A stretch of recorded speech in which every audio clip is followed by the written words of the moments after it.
Banyuwangi merupakan salah satu kabupaten terluas di Pulau Jawa, di mana dari sisi letak tentunya berbatasan dengan Pulau Bali, terkandung di dalamnya sebelahnya adalah Selat Bali, kemudian Laut Jawa dan Samudra Hindia. Proporsional luas wilayah kurang lebih ada 5.700 km dengan bibir pantai sejumlah 127 km.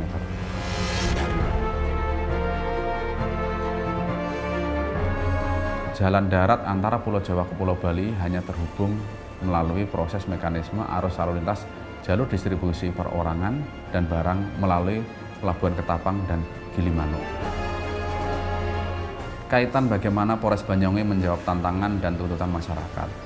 Kami memperdomani tindakan kepolisian, dimulai dari tataran preemptif, preventif, dan represif.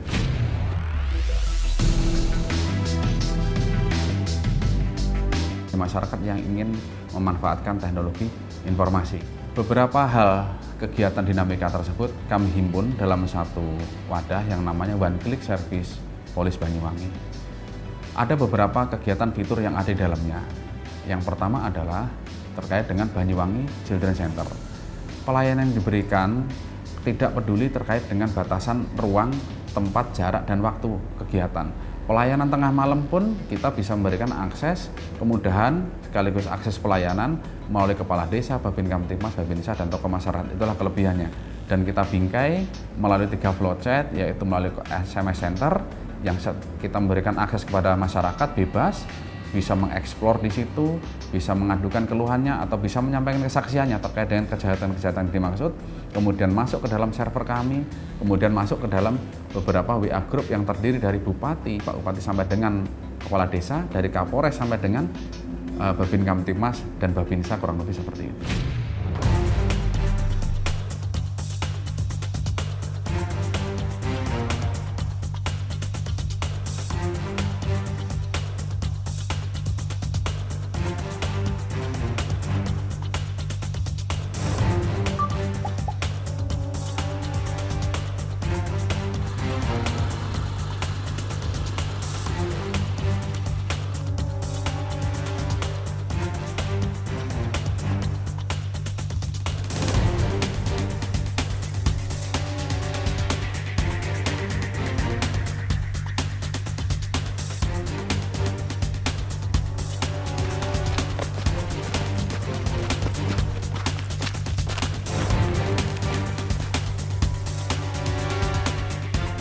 Inovasi yang kedua adalah e-report. E-report merupakan akses kemudahan yang kita berikan kepada masyarakat Banyuwangi pada umum dan khususnya yang mengalami musibah kehilangan surat-surat administrasi seperti SIM, STNK, KTP, kartu keluarga, buku ATM, dan yang lain-lain, kurang seperti itu. Saya ingin memangkas daripada 2 kali bolak-balik tersebut dengan mengefisiensi waktu, yaitu salah satunya membuat web yang masuk dalam One Click Service tadi, di mana masyarakat begitu kehilangan bisa langsung mengisi dari handphone, dari tablet tanpa menginstal aplikasi tertentu, masuk ke web kita, mengisi format yang ada. Setelah diisi, kemudian masyarakat harus menyantumkan nama email dan nomor handphone. Itu penting untuk verifikasi kita.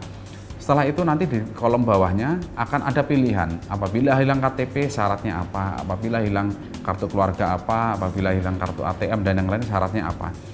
Setelah syarat itu dipenuhi, masyarakat nanti bisa mempunyai pilihan. Inilah kelebihannya lagi, pilihan mau mengambil jam berapa, hari apa, di wilayah hukum Polres Banyuwangi. Tidak mutlak di Polres, di Polsek pun bisa.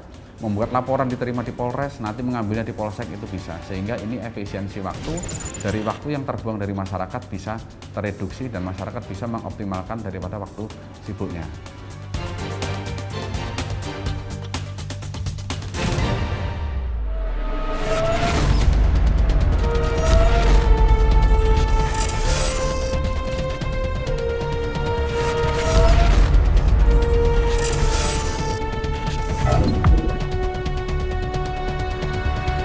Jumlah nelayan berdasarkan data terakhir kurang lebih sejumlah 25.000 nelayan terbentang dalam bibir pantai 127 km tersebut.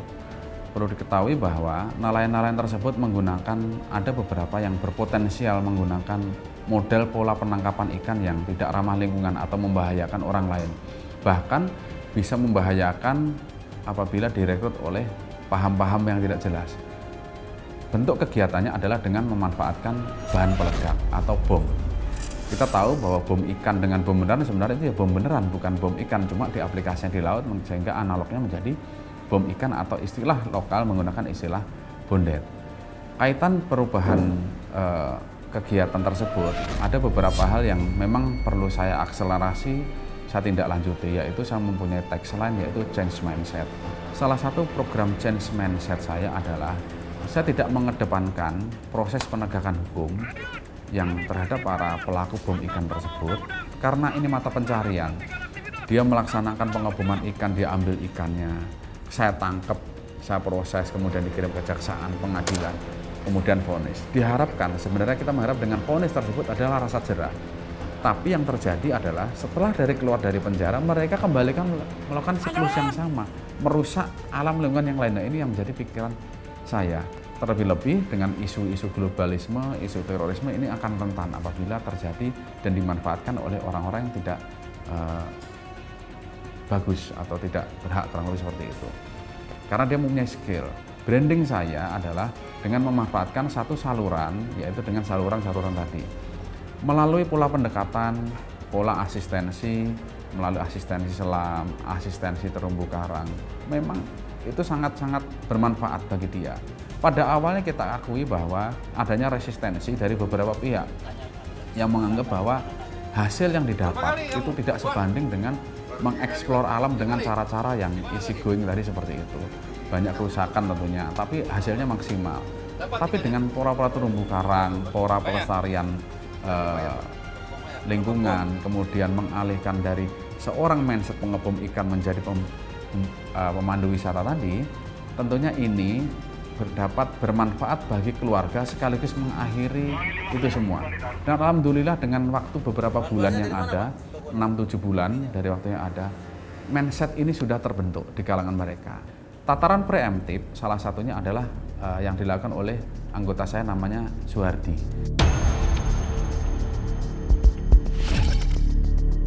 Hardi ini dia mempunyai keahlian dan hobi menyelam. Inilah yang saya manfaatkan, yang saya perdayakan maksimal dan saya support sepenuhnya untuk bagaimana mengajak para pengebom ikan tadi untuk bersama-sama merubah mindset dari pengebom ikan menjadi pemandu wisata.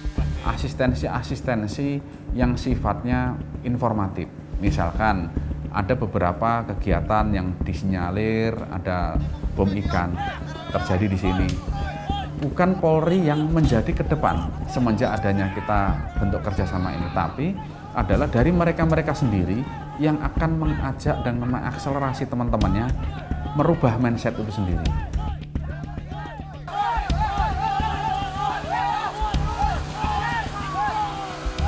Bentuk asistensi banyak, mulai asistensi dari administratif.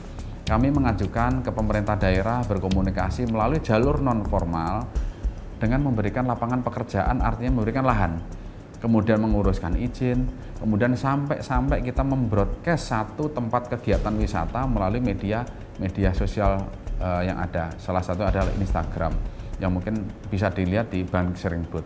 Itulah bentuk-bentuk kegiatan, termasuk kita dengan memberikan tataran kegiatan yang bersifat lomba atau festival, lomba memancing di sana. Dari situ, alhamdulillah sampai dengan sekarang terbentuklah potensi-potensi wisata yang tidak dikunjungi oleh dari wisatawan lokal, domestik, tapi juga wisatawan mancanegara. Jadi kenapa yang digarap itu adalah terumbu karang? Maknanya adalah sederhana. Nelayan di Kabupaten Banyuwangi ini mata pencahariannya adalah tidak hanya mencari ikan saja.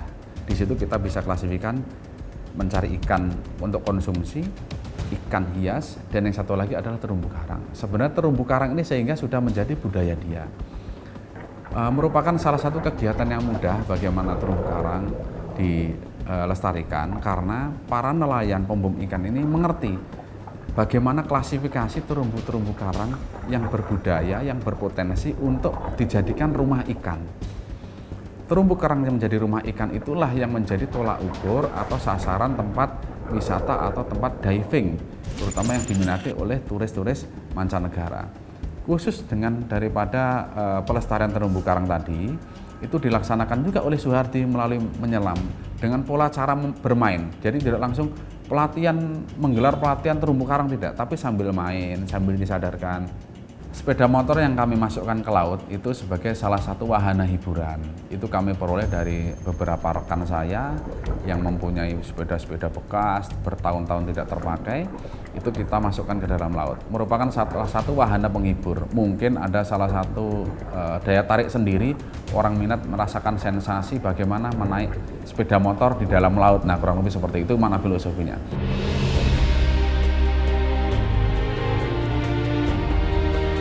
Kita tidak pernah melupakan jasa siapapun, baik jasa itu mantan bekas penjahat ataupun bahasa anggota yang berbuat. Ini kita laksanakan pada saat 1 Juli kemarin di hadapan ribuan polisi Polres Banyuwangi, pemerintah daerah dan Forpinda. Saya menganugerahkan penghargaan kepada Saudara Ajis dan teman-temannya, termasuk anggota saya Suhardi. Makna kegiatan itu adalah sederhana, adalah bahwa kita selaku institusi Polri, saya selaku Kapolres yang memimpin Polres Banyuwangi mengucapkan terima kasih adanya perubahan mindset dari seorang pengebom ikan menjadi pemandu wisata. Ini luar biasa sekali.